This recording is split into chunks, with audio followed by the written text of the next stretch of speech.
How could you be so selfish? My father shouted, his face reddening as he paced across the living room of their vacation home in Bear Lake.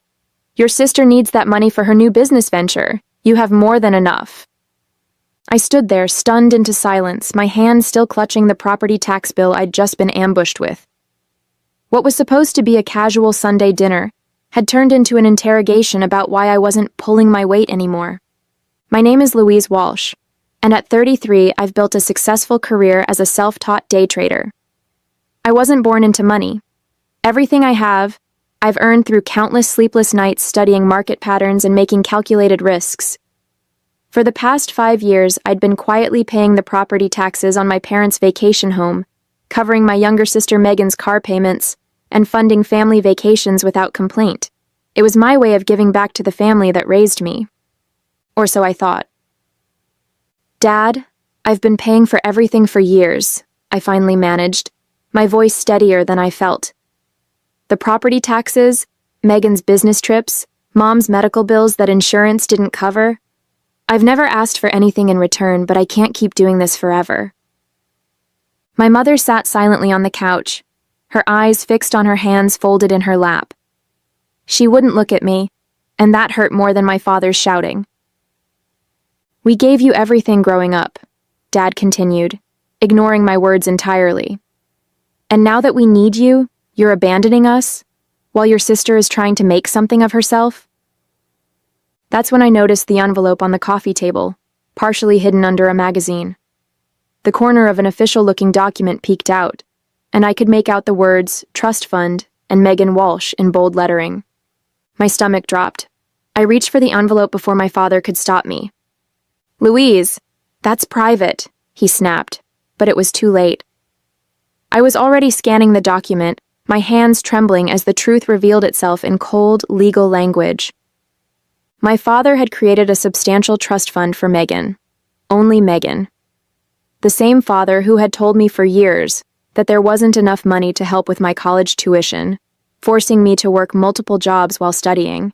The same father who now expected me to bankroll their luxury lifestyle while secretly setting my sister up for life.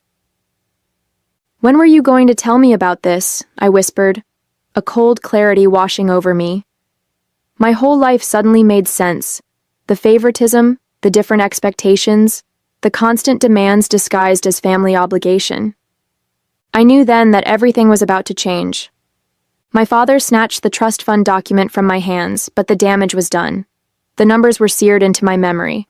$350,000 set aside for Megan, with additional provisions for future contributions. All while I'd been told repeatedly that family finances were tight. You weren't supposed to see that, he muttered, folding the paper and stuffing it back into the envelope. Clearly, I replied, my voice hollow. I guess that explains why you never helped with my student loans. Growing up, the pattern had always been there. Megan got dance lessons while I was told to focus on academics. She received a car for her 16th birthday. I took the bus until I saved enough from my after-school job to buy a used Honda. When college came around, Megan went to a private university with family support, while I pieced together scholarships and worked 30 hours a week at a local coffee shop. I'd always chalked it up to changing financial circumstances or different parenting approaches. I never wanted to believe what was now staring me in the face. My parents simply valued Megan more. Sweetheart, my mother finally spoke, her voice gentle in that placating way I now recognized as manipulation. Your sister needs more help than you do. You've always been so independent, so capable. We're proud of how well you've done on your own. The twisted logic took my breath away. I was punished for my success while Megan was rewarded for her dependence. All those times I asked for help, I said slowly, memories flooding back. When I was working 2 jobs during college and barely sleeping. When my car broke down and I couldn't afford repairs. When I needed a security deposit for my first apartment. You said you couldn't help, but the money was there. It was just earmarked for Megan. Dad shifted uncomfortably. Investment decisions aren't that simple, Louise. We had to think about the future. Just not my future, I replied. I thought about all the payments I'd made on their behalf over the years. The property taxes on this vacation home alone were $8,700 annually. I'd covered them for 5 years straight, plus countless other expenses. I'd even paid $12,000 for roof repairs last summer without complaint. All while they were secretly building a nest egg for my sister. The taxes are due next month, Dad said, changing the subject as he slid the bill across the coffee table toward me. And the Homeowners Association increased their fees again. I stared at him, incredulous. After what I'd just discovered, he still expected me to pay. The audacity was breathtaking. Something inside me shifted then, a fundamental recalibration. I'd been played for a fool, but that ended today. I'll take care of it, I said quietly, picking up the bill. My father visibly relaxed, missing the resolve in my eyes. The drive back to my downtown Salt Lake City apartment was a blur. Snow-capped mountains that usually brought me peace seemed to loom accusingly against the darkening sky. I'd been such a fool. Once home, I ignored my ringing phone, undoubtedly my father making sure I wouldn't renege on the property tax bill, and pulled out my laptop. With trembling fingers, I opened a folder I'd meticulously maintained for years but never thought I'd need to use. Financial contributions, family. The spreadsheet that appeared represented thousands of dollars I'd poured into my family's needs. 5 years of property tax payments, $43,500. Megan's car payments I'd taken over when she claimed she couldn't afford them, $17,680. The new roof on the vacation home, $12,000. Medical expenses for my mother's knee surgery not covered by insurance, $8,200. Family vacations I'd funded under the guise of gifts, $22,450. The total made me physically ill, $103,830 over 5 years. All while my parents secretly funneled money into a trust fund for my sister. I scrolled through the digital copies of checks, transfer receipts, and text messages thanking me for my generosity. Each one now felt like evidence of my own naivety. My phone pinged with a text from Megan. Dad says you're being difficult about the taxes. Don't be selfish, Louise. I laughed bitterly. Of course she would take their side. Why wouldn't she? She had been the beneficiary of their favoritism her entire life. Another text from my father. We're counting on you for those taxes. Don't let us down. No thank you. No acknowledgement of what I'd already contributed, just the expectation that I would continue to finance their lifestyle while they built my sister's future. The next morning, I called in sick to my home office and drove to see Joseph Klein, the financial advisor who had helped me build my investment portfolio after I started making serious money 3 years ago. This is quite a list, Joseph said, reviewing my spreadsheet of family contributions. His eyes widened at the total. And you've never asked for repayment? They're family, I said simply. I wanted to help. Joseph removed his glasses and fixed me with a serious look. Louise, your generosity is admirable, but this is unsustainable. You're hindering your own financial future while enabling dependence. This isn't healthy for any of you. I know that now, I said quietly.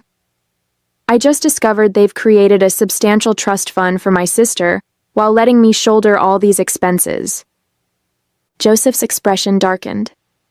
That changes things. For the next 2 hours, we developed a plan.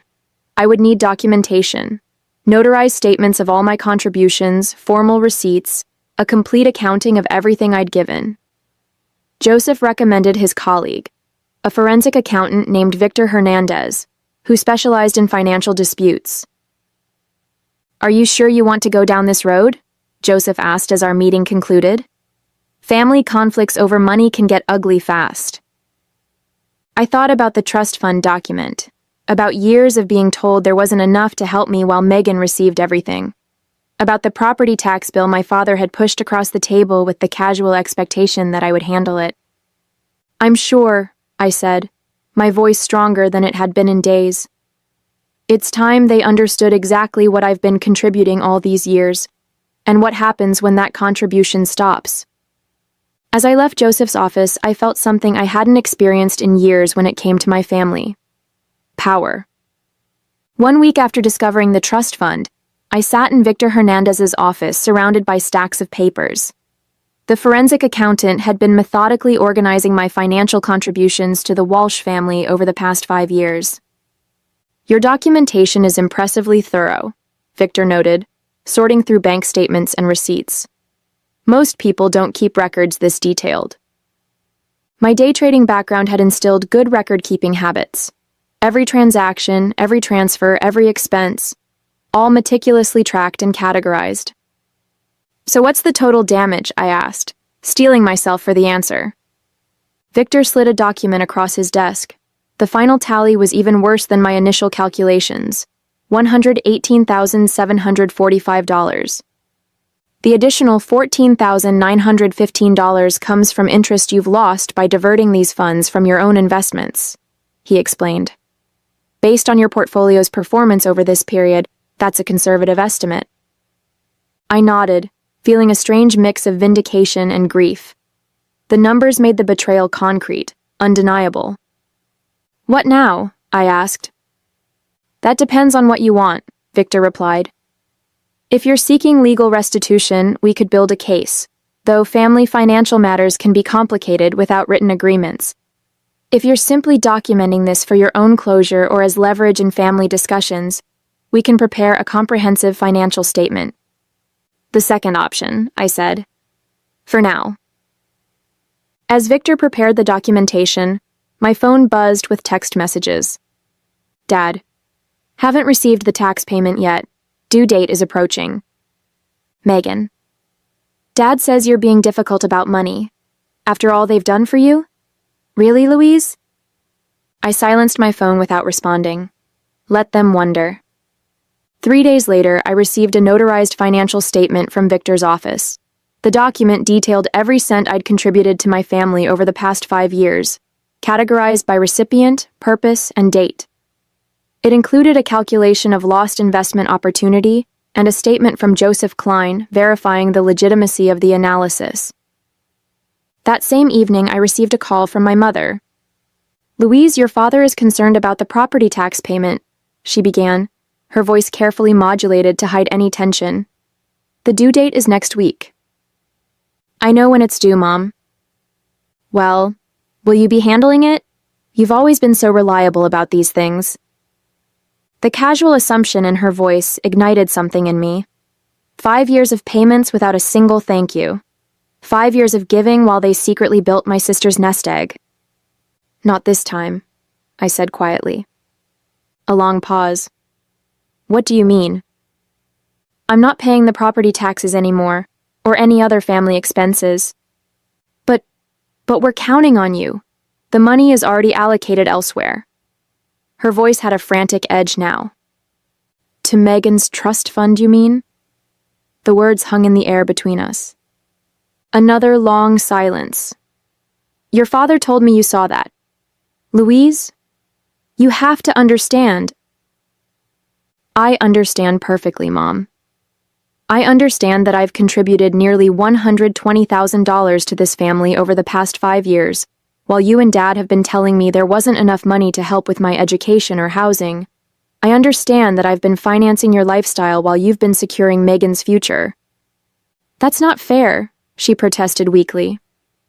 "No, it's not," I agreed, "and I'm done with it." I ended the call and turned my phone off completely, knowing the real storm was yet to come. My father wouldn't take this lying down. He'd always seen my financial support as an obligation, not generosity. The next morning, I opened my laptop and made 3 significant changes. First, I canceled the automatic payment for Megan's car. Second, I removed myself as an authorized payer on all family accounts. Third, I transferred $120,000 from my brokerage account to a new, separate investment fund labeled My Future. For the first time in years, I felt unburdened. The weight of constant family financial expectations lifted from my shoulders. The fallout was swift and explosive. By noon, my phone was bombarded with messages. I finally turned it back on during my lunch break, watching notifications flood my screen with a strange detachment.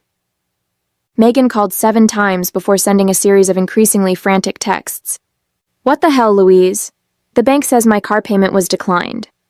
Are you trying to ruin my credit score? I have plans this weekend. Dad is furious. Fix this now. My father's messages were more direct. Call me immediately. This is unacceptable behavior. You can't just abandon your responsibilities to this family. I ignored them all and focused on my trading day. The markets were volatile, requiring my full attention. Only after closing my positions did I listen to the single voicemail my mother had left. Louise, please. Her voice trembled. Your father is beside himself.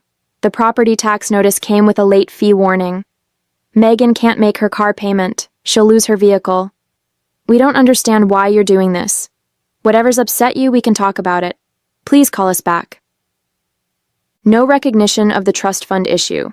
No acknowledgement of years of my financial support. Just pressure to resume the status quo. I was composing a measured response when my intercom buzzed. The building security guard's voice came through the speaker. Ms. Walsh, your father is here demanding to see you. He's quite insistent. My stomach tightened. Tell him I'm not available. He's saying he won't leave until you come down. I sighed. Then call the police if he refuses to leave. Very well, ma'am. 20 minutes later, I received a text from an unknown number, my cousin Thomas. Just saw Uncle Greg being escorted from your building by security. What's going on? Are you okay? I hadn't spoken to Thomas in months. I texted back, I'm fine. Family financial disagreement. His response surprised me. About time you stood up to them. The way they've treated you versus Megan has been wrong for years. I stared at my phone. I'd always assumed no one else in the family noticed the disparity. The validation from Thomas was unexpected and deeply affirming. My doorbell rang at 7 p.m. I checked the peephole to see Megan standing there, arms crossed, foot tapping impatiently. I opened the door but blocked the entrance. What do you want? What do I want? She repeated incredulously. I want you to explain why you're suddenly acting like a psycho. My car payment bounced. Dad says you're refusing to pay the taxes on the lake house. Correct, I said calmly. Why? What's your problem? The problem is that I've contributed almost $120,000 to this family over the last 5 years, while Dad has been secretly funding a trust for you. Megan's expression flickered. First surprise, then guilt, then defensive anger. That's different, she insisted. The trust is for my future. I need that security. And I don't? You've always been the smart one, she said, as if that explained everything. You've got your fancy trading career. I'm still trying to find my path. At 31, Megan? While I pay your car payments and fund family vacations? She flushed. You've never complained before. Because I didn't know I was being manipulated. I didn't know that while I was draining my accounts to help the family, Dad was funneling money into your trust fund. It's not that much money, she mumbled. $350,000 is a significant amount. Her eyes widened. How do you know the exact? I saw the document. A beat of silence passed between us. Then, remarkably, Megan tried a different tack. Her expression softened as she reached for my arm. Look, Louise, I understand you're upset, but we're family. We need your help. Dad says without the tax payment, they might lose the lake house. I stepped back, breaking her contact. That's not my problem anymore. You'd let them lose the vacation home, where we spent our summers? How can you be so cold? I looked at my sister, really looked at her, and saw the entitlement that had been cultivated her entire life. She genuinely couldn't comprehend why I would stop financially supporting the family. They have options, I said. They could use some of your trust fund. Megan's face hardened. That's not fair. I smiled sadly. No, Megan. Nothing about this has been fair. I closed the door gently but firmly in her face. 2 weeks passed. The property tax deadline came and went. I maintained radio silence with my parents and Megan, focusing instead on my work and my own financial planning. Joseph had helped me restructure my investment portfolio now that I wasn't hemorrhaging money to my family. The difference was substantial. I could significantly increase my retirement contributions and even consider buying a small vacation property of my own.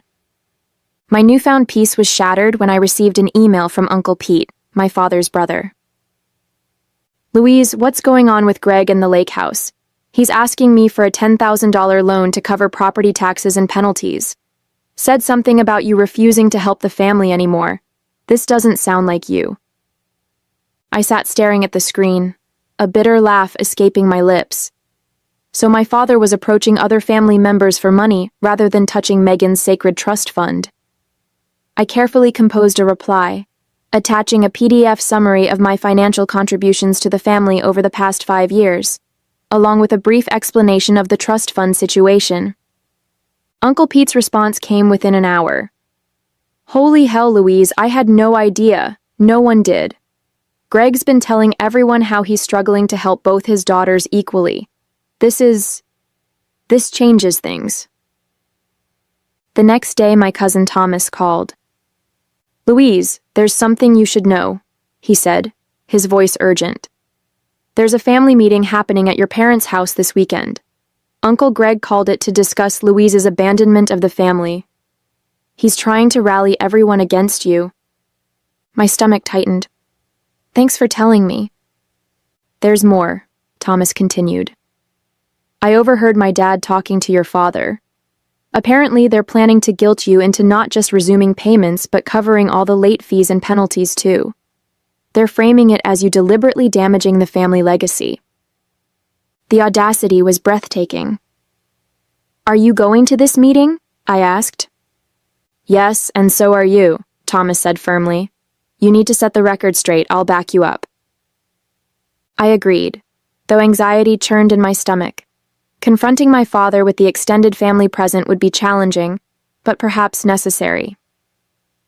When Saturday arrived, I dressed carefully in a professional black pantsuit that always gave me confidence during tough negotiations.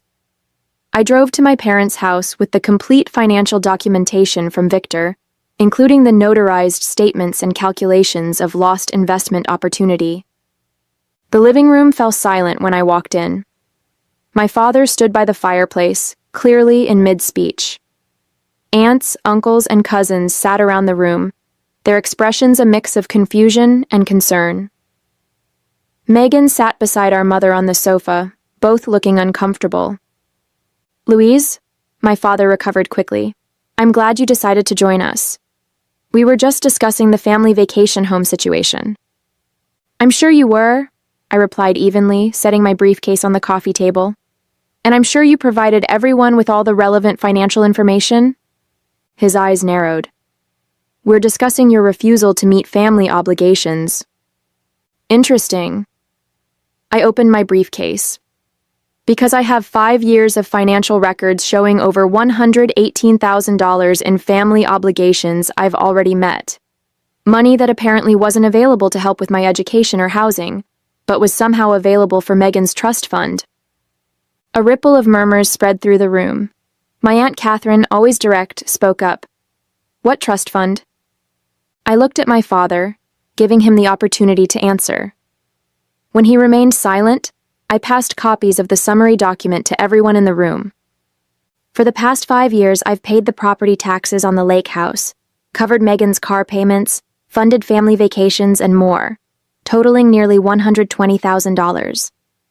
During the same period, my parents established a $350,000 trust fund exclusively for my sister." The room erupted in overlapping voices. My father's face flushed deep red.